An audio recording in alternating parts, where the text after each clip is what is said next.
previous videos when we've ended and I've said, "Are you okay?" and you say, "Yeah, I'm fine," and you do your smile. And you know, there's different levels of fineness where we just say we're fine. So can you explain yours? To me, I say I'm fine when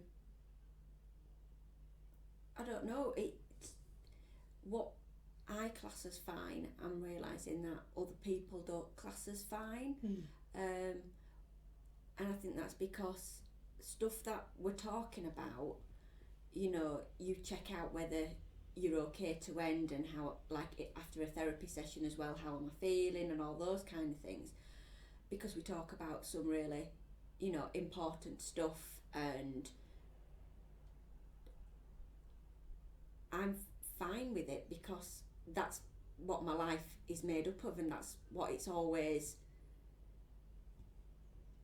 in my head and what I'm always thinking about. And Are you fine with what you're always thinking about?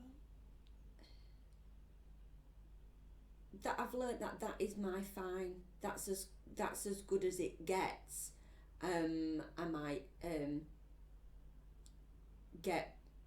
feel worse, but I never feel any better than what I call fine, which is having the voice in my head all the time, worrying about what I'm eating, what I'm doing, my routines, how I perceive people think about me, and so being on edge all the time and super alert. That is my fine. That's what I've learned as it's my ordinary everyday sort of thing. Because it's like if recently somebody I had to fill in some forms or have this interview for something, and they were like, how does, cause they give you like labels and diagnoses, how does this impact on you? And I'm thinking, well, I don't know, does it? Because it's my everyday existence and has been for such a long time. So it's that's my fine, yeah. And you've made that fine. So when Yeah. when you spoke about committing suicide, thoughts of suicide, and your eating disorder, and both of them go down the same road, don't they? So can you explain that around the death of suicide and the death of an eating disorder is your experience or what you've experienced around that? Yeah, I think for me, suicide and my own mortality have been part of my life since I was little, since before I even knew what suicide was. So are they fine then? Which ones? They're fine. It sounds, I can't really explain it, but to me, it's fine that I think about that every day and wish I didn't exist every day. And some days that I will want to act on those thoughts and feelings. And for me, it's not a big deal because I've known it all my life. And it's not. I've learned that what other people might class as in crisis, which is a common word you hear used now, it's like, that's how I've lived my life every day. In a crisis. And that's my level of fine. That's all I know. That's the best that I've known. Is and I've just accepted that that's how things are for me. Even we see on the television, or we might see in TV programs or what, it's like, it's horrified that somebody might be put on antidepressants or have to have therapy or be in hospital. And that's been part of my life since I can remember. That those are just normal things for me. I'll say, if somebody says, "Oh, what are you doing?" I'm going, on whatever day, I'll go, "Oh, I'm going for therapy." Or when I were in hospital, this happened, and it's like that. But to me, I'm talking about just something ordinary. I don't see it as something which is out of the ordinary. So in these labels that can be, you know, misrepresenting, especially for you, in terms of number one, saying things are fine when to somebody else they're not. That's not fine. And, you know, the crisis for you is, well, that's your fine because it's your everyday. Well, to somebody else, that's, you know, it's not like that. And so, which do you think? I guess there's two, you know, in those two roads, in that you've died down to your eating disorder when you were brought back, and the thoughts of suicide. But what you're doing is killing you, because it's like you're the proof of that. And that's a slow suicide. Then you're saying that you have these thoughts of suicide. And so how would you die from the thoughts of suicide then? Well, you don't actually carry that out, but yet the eating disorder has proved that works. Yeah, I think I've always seen it as two separate things. Okay. Ever since I was little, I've not wanted to exist. So I can remember being a child, not understanding things, but praying to a God that I wish I could get a disease, or I wish I could get run over by a bus, or I wish I could, because I didn't understand, wish I could be a miscarriage, or why wasn't I a miscarriage, why did I have to live? From a young age, I've wanted not to exist, not to like myself that much in the world. So and that's continued, and I've just throughout my life, and I've just learned what that means as I've grown up.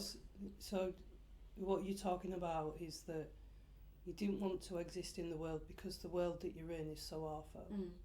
So you wanted a death from the world that you're in. Yeah, I but thought not I your was death. No, I think I wanted both, because I thought that I was such a horrible person that I didn't want to exist anymore being this person. I just really didn't want to exist being me. I hated myself so much. If you were and someone I feared else, the word. if you were someone else, you'd want to exist. Yeah, because I used to pray to God, please wake me up and let me be different. Please let me wake up and be a nice person. Please let me wake up and be good. Okay. So it would all mixed into one, and then I think because when I sort of like learned what taking your own life or suicide meant, those around me, or I picked up on that it was selfish if you took your own life and you'd get punished by God. So that how do you know that was true? Because I believed those adults around me who said those things. Right. And because they believed it. Yeah.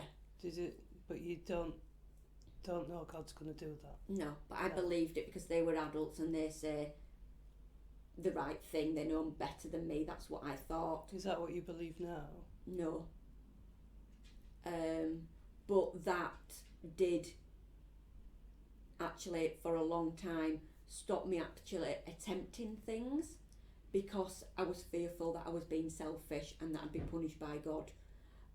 So when I was growing up, I didn't act on my thoughts because I feared those two things. People thinking I'm selfish and that I'm a horrible person and that I'd be punished by God. Isn't it the people that are selfish that say that? I mean, I think selfish is a good thing because you have to do yourself to spill over to give to others. But when people say you're selfish, it's usually because you won't do something for them that they want. So you're abused with a name. That if you do that, then how do they know God will punish you? I mean, how does anybody know that God's punishing you? I never questioned anything. I just thought they're adults. They know more. Who than met me. God and had a coffee with him and said, "This is how it's gonna be if you do that"? How do human beings know better than whatever made us? But then, if God was the punisher, wouldn't he punish us for what we're doing? Wouldn't he have punished the one who sexually raped you as a child? Wouldn't he do that? Or she, or whatever? Isn't that quite odd? I never questioned anything Right. growing up. I just listened to those around me and took on board what they said as the truth. As far as I was aware, they knew more than me. So it actually did, in a way, it did help me because it stopped me actually carrying out those But it didn't. thoughts. It didn't stop you from carrying out the act, though, because I did you're it. s- I you're did it in a way slowly that killing- was. I did it in a way that Exactly. was more acceptable. Sort of like in a covert way. You can't punish me. Like if I did risky behaviour, like walking in front of buses and stuff like that, or being in a car crash, and it's like, I'll get away with it then. They won't punish me because it looks like I've had an accident. And I guess the eating disorder were to another. who? I don't know. That they won't punish me because it looks like. But does it, so? Is it that you're not punished because you've got an eating disorder then, I don't know. and you died? So Yeah. you did it. Yeah. Realistically, you did that. Yeah. You killed yourself through starving yourself. Mm. But society accepts that, and God won't punish you for that. Mm. But if That was my thinking. Right, but if you then end your own life because it's too painful here in this prison of people who have all these rules that don't make sense and who keep us, I guess, in our minds, prisoners, then, you know, one's acceptable and the other one's not. Is that what you say? Does it make sense to you? It made sense at the time. Does it when now? I was younger? No. It Okay. sounds very bizarre and very nonsensical and Stories in the ego usually are bizarre and nonsensical Yeah. because they're made up. but I believed them as a growing up, and I'm sort of saying from a young child into my teen years. I believed those, like sort of like if I wanted to take my own life and kill myself, I feared that I'd be punished, and I feared that people would think I was awful. But if I got run over a bus, I could justify that in my head that it wasn't me. People won't know. It wasn't me or an accident. Even though it was your intention to go out into the road. Yeah. Right, okay. I don't know. I've just Who would you be fooling then? myself. I think Okay. more than anything So, else. Is it actually that you weren't doing that for people then? Because you said people wouldn't. Mm. And it's not God. No. It's people. You know, like you before you used to say it was God punishing you for being Mm. here. So God's going to punish you either way, for being here and for taking your own life. Mm. And I said, you know, if there's a God up there, he's probably looking down going, I've got nothing to do with that. You know, these things have been said about me that aren't true, that people use to control other people with. Mm. But how do you know it's true? I mean, have you ever met God and had a coffee with him? Or she, or you know, so it's that how do you know it's, if God is all seeing and all knowing as we're told, then wouldn't he know that you walked out in front of a bus purposely? Yeah. Do you think he not knows that you starve, that when you starve yourself to death? So I just it's my voice quite, would just tell me all sorts to try and yeah, the ego's quite fickle, isn't it? It tells Yeah. one story. It's like the murder story of, you know, it's illegal to murder and it's wrong to murder, and we shall not kill, and yet people kill all the time. They kill animals and eat them. They kill other people, but if you've got a uniform, that's acceptable. It's okay. But if you don't have a uniform and you kill somebody, then you're going to go to prison for that. So there's all these things that people say that are right and wrong, that we make these stories up of right and wrong, really, of what's right and wrong. So it's what suits. It's what suits those that want control of the people, and it suits them this way, and it doesn't suit them that way. And then we believe it. We believe that that's wrong, and this is right, and it's a brainwash, because if murder is wrong, it's wrong for everything and everyone. And if it's not wrong for everything and everyone. But we make stories up about which bit it is, and, you know, wars and things like that. Well, they're okay. They're okay if we're fighting them, if we're fighting that side. But they're not okay if that side's fighting this side. Or they're not okay if they don't have a uniform on. Or they're not okay if it's this, or they're not okay if it's that. But it's okay for us to do it. That's how it goes. Yeah, and I just believed everybody around me and thought that they knew better than me. And I don't think, I might have been on an unconscious level, but I don't think, or my intention with having an eating disorder wasn't to kill myself. There has been times when I've actively wanted to end my life and been so connected emotionally and had enough that I've gone to a bridge more times than I can remember, or that I've crashed the car. When I was ill and died with my eating disorder, I don't see I don't see them as the same thing. Because that wasn't your intention. That wasn't my intention with an eating disorder, wasn't to kill myself. It was just a good coincidence or a good side effect or something like that. But with my eating disorder, it was all about the voice and appeasing the voice, but that voice was never about killing myself.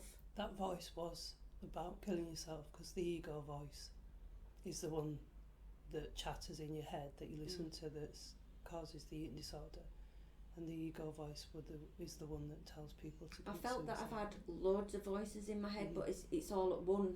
It's all one, the ego, but they're saying very conflictory and contradictory things. Yeah, it does, because in society we have very conflictory and contradictory things, such as the one that I've just told you about is murder. There's conflicts going on in the ego. It's never stable, and so it will lead you to an empty room, meaning you go find the meaning and there isn't one. And so we have lots of different stories. We can do one thing over here, but we can't do it over here, because they're human stories from the ego that make stories up. So that's why that's why the world changes all the time, because the truth remains the same, but the lie changes.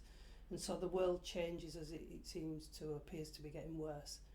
And the food changes that we eat, and the illnesses get worse and worse and worse, because we're more and more in our ego stories. There's more noise going on, there's less peace going on, and so that's how you can see it happening. You can see the madness playing itself out. As Freud said, you have to see the madness to see your way out of it, and you can see it playing itself out. I think when I was in the midst of having anorexia nervosa, I didn't see any of the madness. I didn't see what I was doing, what was wrong or what was harmful. It was all about, oh yes, I've got that voice, or oh, I've lost another pound, or I've done this, or I've eaten 10 calories less than what I did yesterday, or all those kind of things that were in my head. I didn't see the severity of the impact that it was having on my physical health. I know many a time my consultant would be very blunt and say, excuse my language, you look like shit and I think you're going to die. And I'd be like, oh, all right then. Were you okay with that? It was like, have you made a will? And I'm like, no. Well, you better make one then. I'm like, oh, all right then. And I went and wrote one at home myself. Cause it was just a young person. What were your feelings around that? You had suicidal thoughts, and yet someone was saying, you've succeeded, I think you're going to die. Were you okay? Yeah, I wasn't bothered. I just felt like they were being dramatic, and that they were trying to annoy me and make my life difficult by saying, I don't want you driving anymore because you're not safe to drive, your weight's so low, and those kind of like, oh, blooming heck. Why are you winding me up? You're just saying it on purpose to, when I'd go for blood tests, they'd get them done there and then when I was there, and decide whether I was allowed home or not, or whether I had to stay in hospital. And one time says like, no, you're staying in because my blood work were all wrong. I had heart failure, kidney failure, liver failure and hypothermia, and it's like, you're not going home, you're going in the medical ward. And we're like, oh, just winding me up again, aren't you, annoying me? And I didn't see, I don't know whether it's I didn't see it, but I wasn't bothered. And to say, you're going to die, it's like, all right then, okay. But that's because you were so far in the ego voice. You were, the ego drives you to do something because it gives that voice power, because you feel that you are that. You feel that you are that voice. You feel that you are that person that it's telling you to be. And I remember you saying you'd caught it, and you said, and you're right about the chattering voice, because the ego will continue to say the same thing because it's a recording. And you'd recognise that it was a recording because you said even when you were in hospital, it still told you not to eat. You can never reach its goal. No. Even just when I was forced or exactly in that hospital bed. It's never happy. It never gives you the feeling. It might give you a brief feeling of satisfaction saying you're doing the right thing, but who's the one that's feeling it because you're observing it? So you're in the soup of it, in the soup of the ego voice, of the chattering voice, that the recording will replay. It's not recording and telling you something for a purpose. It just goes on and on and on and on. It's not that if you get to 4 stone, we're done. If you get to 3 stone, you're done. No, it's just going to go on and on until death. And that's when the ego leaves. But while you're alive, you can get it to leave. Where it's about recognising it's not the world, it's the prisoner in your mind. The world hurt you. And then the recording came about the world hurting you, and it plays it over and over again. And then you're in the daydream of it. And it's about overcoming the voice by saying it's a voice in my head, so I'm not going to do as it says. And the voice is fickle and the stories that are in it fickle, because that's how society plays. It just, everything that you see is people's voices in their head and the projections into the world of those voices. And so that's why death is one story over here and another story over there. It depends on what it suits and who it suits. And so, it's and that's exactly how yours is played. It suits me because over here I have this story about suicide. So I'm not going to do it over here because I have a story about suicide. But over here I don't have the same story about suicide for the eating disorder. So I can do it over here. And so that's how, that's how it plays out. That's how fickle it is. So because you know about this now, does it still play the thoughts about suicide? Yeah. And I'm still in them at times. Yeah. Not a day goes by. Do you believe that now, well, potentially there's no God that's going to punish me? That puts me more at risk sometimes. Okay. Because I'm more further about that I'm not as influenced within what people think of me. So if somebody wants to think I'm selfish, so that's gone as a barrier of actually carrying out suicide. And actually I don't think I'll be punished by God. So actually when I'm really in an emotional state and I'm wanting to do things, I'm more at risk than I've ever been. But because I haven't got anything to stop me, only me. Exactly, but... And that wavers at times. But you haven't committed suicide? No. So why? Because I do want, and I do have some kind of belief somewhere that I can be different. So that's what's keeping you alive, is that actually it's not because of the prison voice of, well, you'll be punished. It's because of the freedom voice that says you can have something different, you can have a different life. So does that separate then in saying it's not you that wants to die, you wanted your existence in the way it was gone and something else to replace it. Yeah. And that's what keeps you alive. Yeah. Okay. Shall we end there?